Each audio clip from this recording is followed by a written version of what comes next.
Hey there, YouTubers, unboxing video time. This should be another motherboard. So there's going to be two videos on this. One will be this one. Then I will do a separate video. We'll call it macro view, where I'll take this cell phone. I'll switch over to the macro view, basically, right? If you know what that is. That just basically we're going to be right on the deck of the motherboard, being able to read all of the text and everything that you can't see when it's set to this focus. So there'll be a link down below for that, as well as I'll eventually do a BIOS overview, BIOS update, all that good stuff. Okay, so let's go ahead and get into this. So this should be a Asus Tough motherboard. And one thing I have been curious about is if this one has the ability to adjust the base class frequency. I don't believe I've seen a video on the BIOS for this.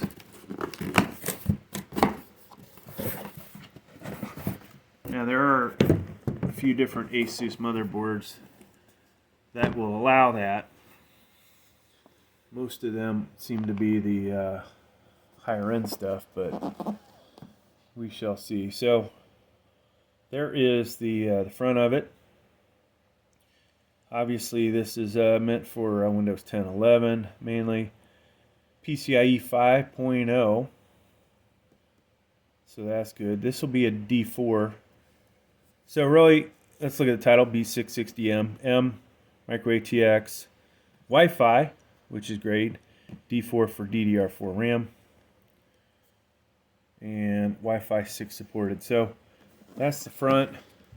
This will have Aura Sync and RGB2 Gen 2. Probably in the macro view we'll actually get up and close and personal with the box so you can actually read this. I don't know that you'll be able to do it, and if I get too close it'll get blurry. Let's go ahead and turn the flashlight on though. Actually, you might be able to read it. So we're going to cover most of this stuff, but stuff that I will not be able to sprout off the name of. You see the different types of USBs on here. 3.2 Gen 1, Gen 2. So we'll call those out. I'll probably just call them Gen USB 3.0s, right, to cover all of them. And so we will go ahead and get this open, folks. Show you what's in the box. All right. So there's a seal on it, as you might see there.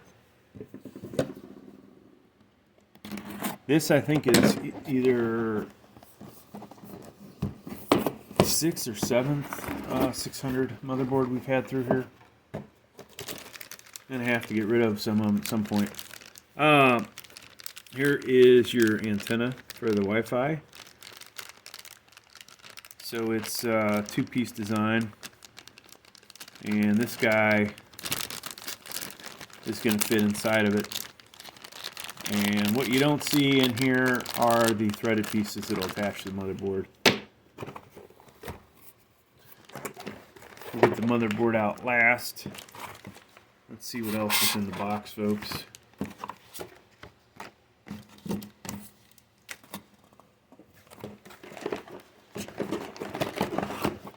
Certificate of reliability. I've never gotten this from Asus, I don't think. Interesting, they do all this testing. No standard. So this thing is good for DoD, it looks like.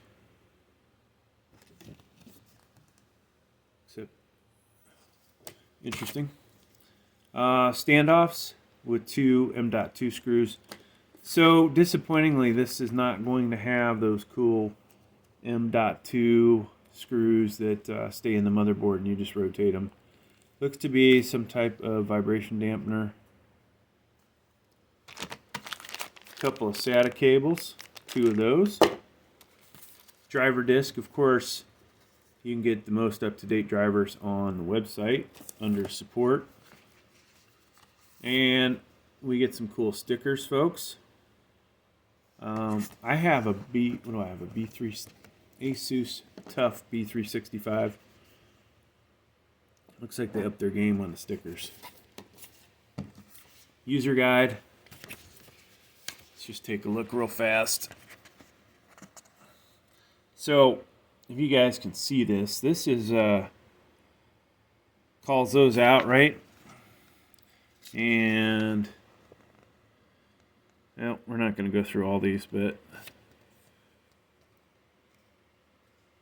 if you noticed a number,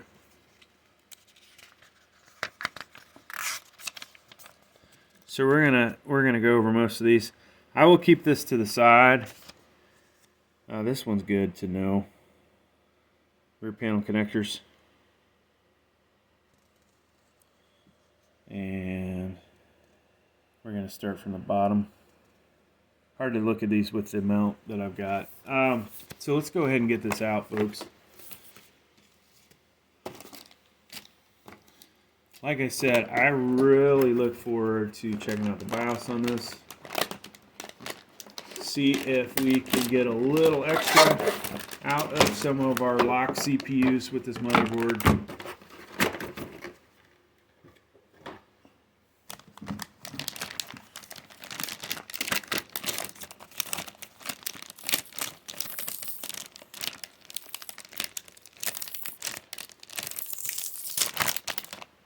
So I have two Z690s. I have an H670. We've got H610. And this is honestly going to be, I would think, the third best motherboard. Even though H670 chipset is supposed to be better. This, my friends, has a lot better stuff on it. I'm going to try and rotate this and hope this does not fall over. So I've never shot it at this angle, folks. I am trying a different camera stand. I don't know if we're shooting in 4K. My cell phone has 4K. I think this one's up to 4K 30 FPS. The good cell phone that I have is 4K 60, but all right. So let's start right in the middle, where it all happens. CPU LGA 1700. This should support LGA 1800 in the future, so that's going to be 13th gen. You see, they've got some nice heat sinks. This is a very sharp looking motherboard. It looks even better in person than it will on this video. I really like the way this looks. I kid you not. The other Asus Tough that I have pales in comparison to this. I'll just rotate that around so you can appreciate that. I would expect the VRMs to be actually halfway decent in this motherboard. I've been wrong before though. So we've got our RAM here. Obviously, I just rotated this 90 degrees. DDR4. Okay. In case you don't know, there is motherboards out there. DDR5, DDR4. They're not interchangeable. Now, this motherboard, if you have only two sets of RAM, like two 8 gig sticks, two 16 gig sticks, you want to put them in the light gray locations, okay? It tells you on the motherboard as well, and it should be in your manual. All right, so we're going to go check out the back side first. I'm going to do this video a little different. This has got, okay. So we have a 1x8 and a 1x4 here. Potentially this, if this does have the ability to change the base clock frequency, I would assume because of the size of the heat sinks as well, and the quality of them, not just the size, they look like good ones. I would assume that we will be able to get some decent settings for power limits, unlike the crappy B660m that I have from ASRock and the H610M. This is probably a good motherboard, you know, for those that are looking at the i9 12900 when it comes out. This may be a good motherboard for some of you that don't care about having a Z690 with your, say, i5 12600K. You're going to get pretty good benchmarks out of it. You just obviously won't be able to overclock that chip, do a core multiplier type overclock. So, but honestly, Z690 for a K-type chip is the best thing. So over here we have our CPU fan header and probably either an optional, it says optional right there, CPU optional. Another fan header here for the case. ARGB, second gen stuff there. Here is your 24-pin power connector. This will come from your power supply, and this powers your motherboard. So for those of you that have a case, and you know, this motherboard will fit into a full-size tower, mini tower, and a mid tower. If you end up having a case that has 4 USB 3.0s in it, you're not going to be able to power them all up because this only has one header. Now, if you do have Type C on your case, you're good there. We have 2 horizontal and 2 vertical SATA connectors on this motherboard. Let's see what else. So, normally, and I can't read it, but normally in the bottom right is going to be your case panel connectors. The 4 pins on the top here, over on the right side, will be for a speaker. Over here, you're talking your power switch, power LED, hard drive LED, and then reset switch.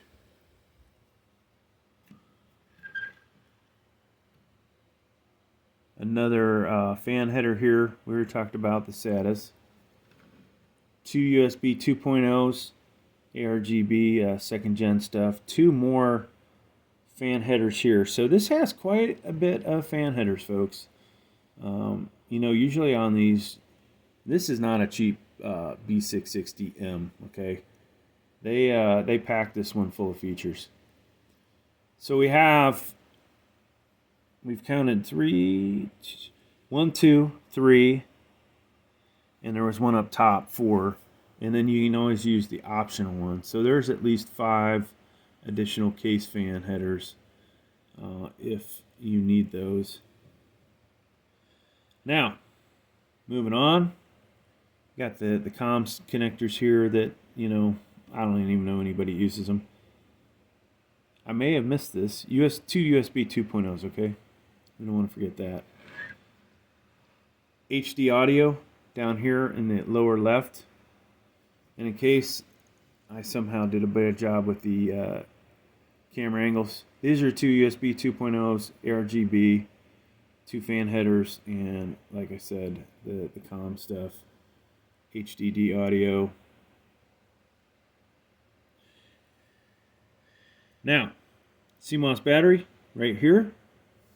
So if you ever screw something up in your BIOS and it won't actually get out of a black screen, this is probably where you're going to get yourself back in the game. I've done a lot of times where I will set the speed of RAM too high. The computer doesn't like it, and sometimes it will boot itself out. Sometimes you can keep rebooting the computer and get out. Other times you have to take this out 10, 15, 45 seconds, whatever, and you will go back in and your BIOS will be pretty much reset. All right. So this did say it had PCIe 5.0. Of course, there's no graphics cards out there right now. Who knows if 12th gen really supports that, or if we'll have to wait till 13th gen. Maybe a BIOS update, we'll get that going. That's all in the future. Right now, it's not really a major concern. We have 2 spots for M.2s, one under this really solid heat shield here, and then we have an extra one here. This should be Gen 4. I'm not sure what this one is offhand, but oh, this does have the nice little gizmo, folks, for the M.2 on it. Well, it's rotated back though. So when you put your M.2 in, if I can get this thing to crank around, maybe it goes the other way. Okay, maybe it goes this way. There we go. So you'll put an M.2 in here, and then instead of having to screw in the little dinky screw that you saw in the box, we just rotate this in, right? Somebody must have patented that, I'm sure, and is doing quite well off of it. So PCIe 5.0, of course you can put a 4.0, 3.0 card in here. This guy here, folks, don't know offhand what it is. Let's see if we can find it in the guide real quick. Relatively quick. Maybe not that fast. So it is here. I cannot read what that says, even looking in the screen. So what is the point of having text so small? You guys probably will be able to read this when it's blown up on a screen, but that should tell you what it is. Okay, we know 5.0. The back of the box may say it as well, but once again, the print is so small, and I am so old, folks, that... Alright, so hopefully down in the comments we'll tell you what that is. So this is a, let's say you're gaming with this. You're pretty good here with this one card. Of course, you put an RTX 3090 in here, you're not really going to be able to stick a second card in. You have one of the 1-inch guys here, right, for a Wi-Fi card. But then again, once again, if you have a RTX 3090, 3080 Ti, 3080, potentially, depending on which one it is, this may be either right up against the fan, or hell, if it's one of my 3090s, you won't be able to use this slot. Wi-Fi cards